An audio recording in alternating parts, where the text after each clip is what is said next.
আসসালামু আলাইকুম প্রিয় দর্শক শ্রোতা। আশা করছি আল্লাহর অশেষ মেহেরবানিতে আপনারা সবাই ভালো আছেন। সম্প্রতি ফেসবুকের মধ্যে Bangladeshi content creator BD Imran এবং ভারতীয় কন্টেন্ট ক্রিয়েটর স্যান্ডি শাহর একটি ভিডিও এবং একটি ফটো ভাইরাল হয়েছে। যে ফটোটি নিয়ে বিভিন্ন নেটিজেনদের মধ্যে আলোচনা এবং সমালোচনা চলছে যে বাংলাদেশের মতো একটা দেশে সমকামিতাকে প্রমোট করা হচ্ছে। আর তা নিয়ে বিডি ইমরান লাইভে এসে কান্না করেছে এবং সেখানে সে বলেছে, আমি একজন মুসলিম, আমি একজন মুসলমান পরিবারের ছেলে।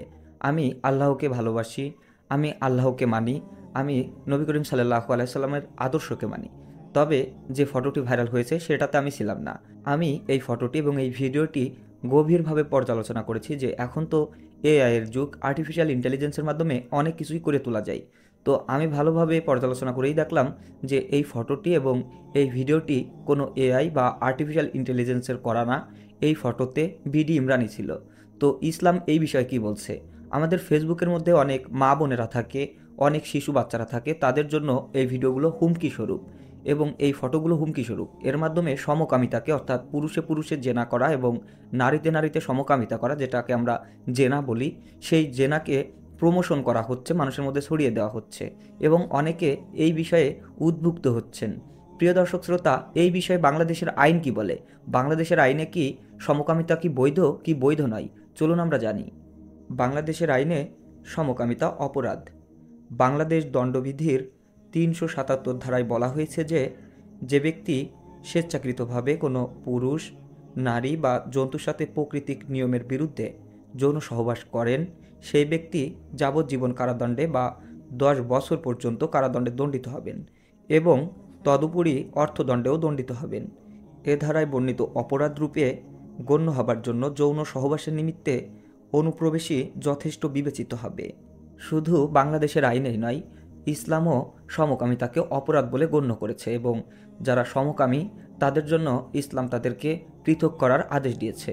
চলুন আমরা পবিত্র কোরআন মাজিদ থেকে জেনে নিই আল্লাহ রাব্বুল আলামিন কিভাবে কওমে লূতকে ধ্বংস করে দিয়েছিলেন। এর আগে বহু জাতি এই সমকামিতায় লিপ্ত হয়েছিল, পুরুষে পুরুষে জেনা করত। তাদের জন্য পবিত্র কোরআনে আল্লাহ রাব্বুল আলামিন অনেক আয়াতে স্পষ্টভাবে ঘোষণা করেছেন এবং হজরত লূত আলাইহিস সালাম এবং তার কওমকে ধ্বংস করার ব্যাপারে আমাদেরকে সতর্ক করেছেন। আল্লাহ রাব্বুল আলামিন এই সম্পর্কে সূরা আল আরাফের ৮০ থেকে ৮৪ নম্বর আয়াত পর্যন্ত বলেছেন। ولوطا إذ قال لقومه أتأتون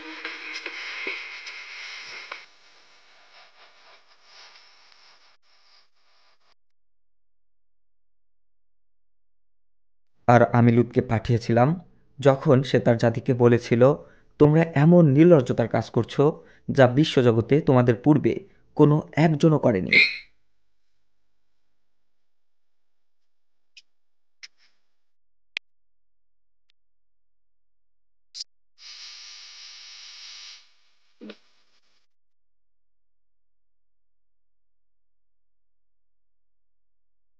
তোমরা যৌন তাড়নায় স্ত্রীদের বাদ দিয়ে পুরুষদের নিকট গমন করেছ।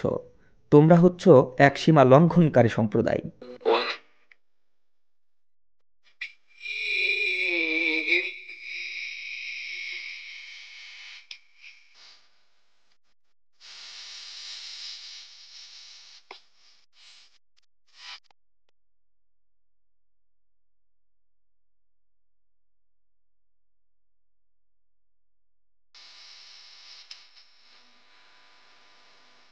তার জাতির এছাড়া আর কোনো জবাব ছিল না যে, তোমাদের জনপদ থেকে এদেরকে বের করে দাও।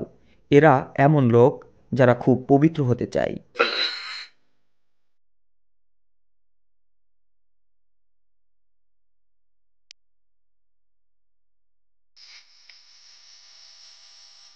অতঃপর আমি তাকে আর তার পরিবার পরিজনকে রক্ষা করলাম, কিন্তু তার স্ত্রী ছাড়া, কেননা সে ছিল পেছনে অবস্থানকারীদের অন্তর্ভুক্ত।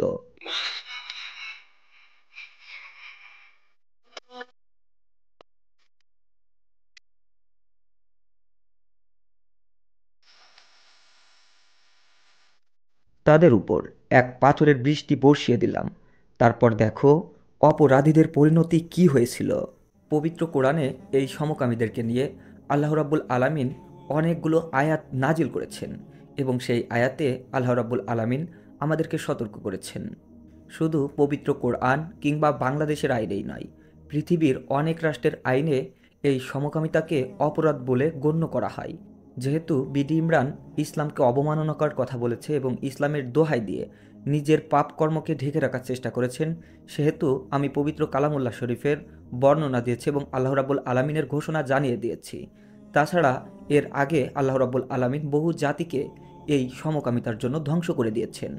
প্রিয় দর্শক শ্রোতা, বাংলাদেশের আইনে এটা যেমন অপরাধ, তেমনি আমাদের ইসলামী আইনে এটা একটা অপরাধ। তাই বাংলাদেশে এই সমকামিতাকে যারা প্রমোট করছেন, যারা প্রমোশন করছেন, তাদের উদ্দেশ্যে বলছি। এবং বিডি ইমরান যদি এই ভিডিওটি দেখেন, আপনাকেই বলছি, বিডি ইমরান ভাইয়া, আপনার এই কাজটি করা উচিত হয়নি। আপনার ব্যক্তিগত কাজের মধ্যে ইসলামকে অবমাননা করা, ইসলামকে টেনে আনা একদমই অপরাধ। তো প্রিয় দর্শক শ্রোতা, বিডি ইমরানের এই কর্মকাণ্ডের ব্যাপারে যদি আপনার কোনো মন্তব্য থাকে তাহলে সেটা অবশ্যই কমেন্টস করে জানাবেন। এবং যারা এখনও আমাদের চ্যানেলটি সাবস্ক্রাইব করেননি, সাবস্ক্রাইব করে আমাদের সাথেই থাকুন। ধন্যবাদ সবাইকে। সবাই ভালো থাকবেন, সুস্থ থাকবেন, মন্দ হতে বিরত থাকবেন। আর হ্যাঁ, যেখানে অন্যায় সেখানেই প্রতিবাদ।